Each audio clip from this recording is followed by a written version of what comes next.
Hello my friends, I'm Rich Larson and I'm the IRC Tire Guy. Today we're talking the loading the flywheel technique, possibly one of the most important techniques when it comes to technical terrain. How many times have you seen a top rider set up for a nearly vertical obstacle with no run-in and have the ability to maximize momentum in a short period of time, propel himself up the obstacle, and then hold traction on top perfectly?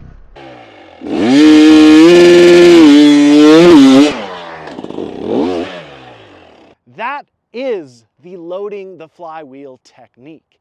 And it's such a key piece for your approach, not only on big obstacles like this, but hill climbs, jumps, and really any time you need that load of power within the engine.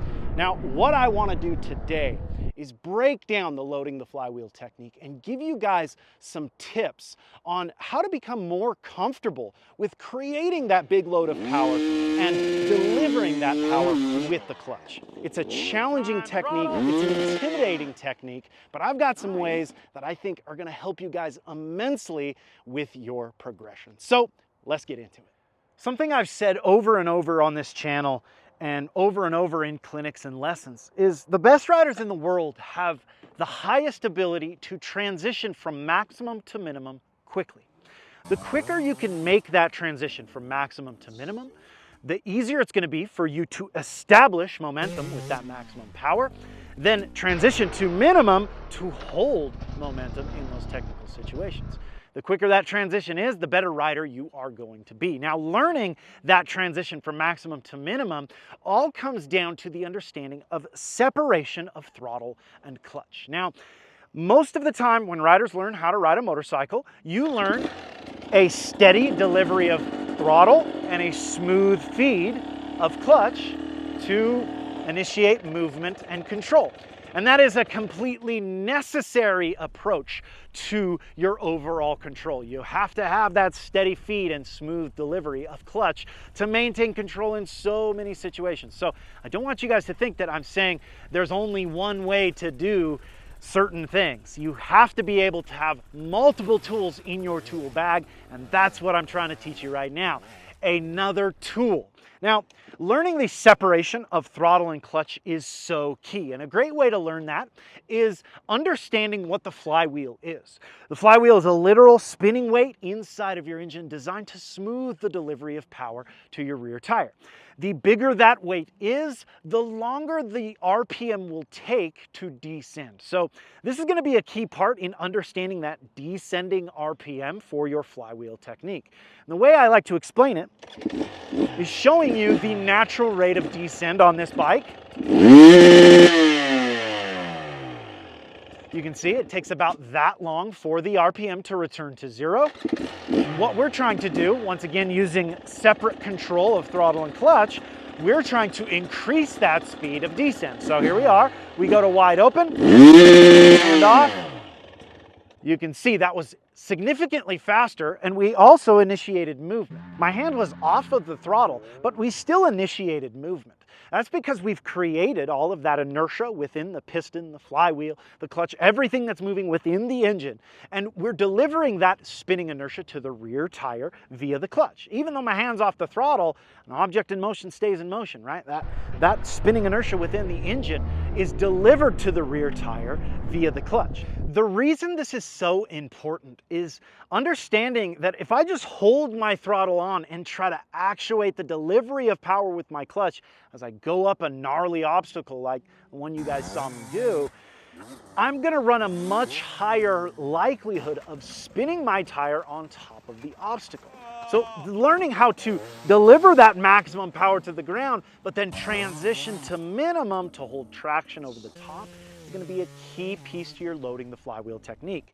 And the separation of throttle and clutch is the first step for your progression. So I'm going to show you guys a drill that I love to teach. This works really well in learning how to separate your throttle and clutch. Now, we have a very minimal incline here, and the goal is to ride into this incline with almost enough speed to coast up to the top. I say almost because what we're going to do is load the engine, chop the throttle, the clutch will be completely in, we'll be coasting forward. Then we're going to use the descending RPM, the back end of the RPM, that downspin of the RPM, I can say it 3 different ways, that downspin of the RPM to assist us up the obstacle. So I'm going to come in, clutch in, roll on the throttle wide open, chop the throttle completely, then smoothly deliver that power to assist me getting up this slight incline. So here we go. I come in smooth, throttle.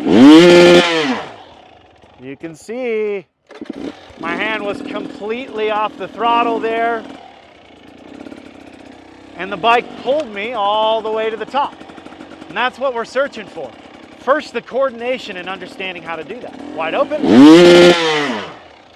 Just like that. You can see I'm really focused on chopping the throttle before I release the clutch. It's very important that you chop the throttle before you release the clutch, because if you don't, it might bite you. One more time. Throttle. Nice. I'm taking my hand off the throttle just to show you guys that I'm not giving it anything other than clutch to assist me up to the top. The understanding there is we have all of this inertia within our engine, and that inertia has to go somewhere, and we can use that inertia for a very efficient tractable control forward. So now let me relate this to obstacles. You can see the importance of that separation of clutch and throttle, even on the bigger obstacle. I'm creating that maximum load of power, holding the throttle wide open with the clutch in. I initiate my movement with the clutch into the friction zone, but not all the way out as I ride into the obstacle. From there, I reload, pulling the clutch back in, then reduce and release the clutch as I go up the face of the big obstacle. It's very important for me to reduce and release the clutch off the face of the obstacle, because if I don't, I'm going to run the risk of spinning on top.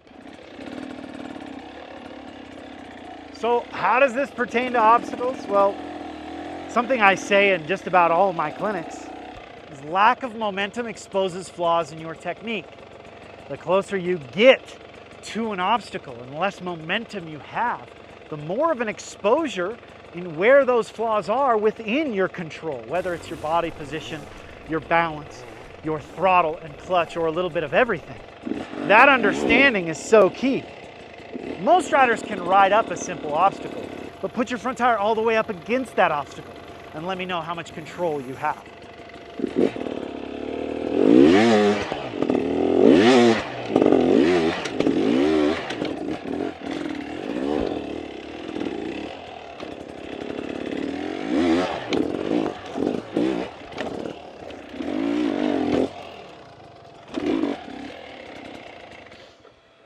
The fact is, learning how to load the flywheel is essentially on, off, out, in. Something that we've spoke about over and over on this channel. Make sure to check that video out right here. Now, the understanding here is, yes, it's a slowed down version of on, off, out, in. You create the load, you collect the load, then you go out, in to make that machine move. As you continue to progress into double booms, into splatters, into doubles, into jumps, into hill climbs, learning the on, off, out, in technique will increase your confidence in those situations so much. You're gonna have so much more control over your machine, because it's really hard to whiskey throttle if your throttle is off. That's why it's such a key piece and tool for your tool bag. Once again, there's a time and a place where I use direct throttle, but there's also a time and a place where I use on, off, out, in.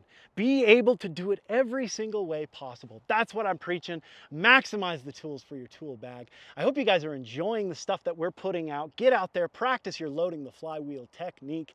It will create a much higher level of confidence and control in your riding. Make sure to like, comment, subscribe, follow us on Instagram at IRC Moto, my personal Instagram page at RichLarson511.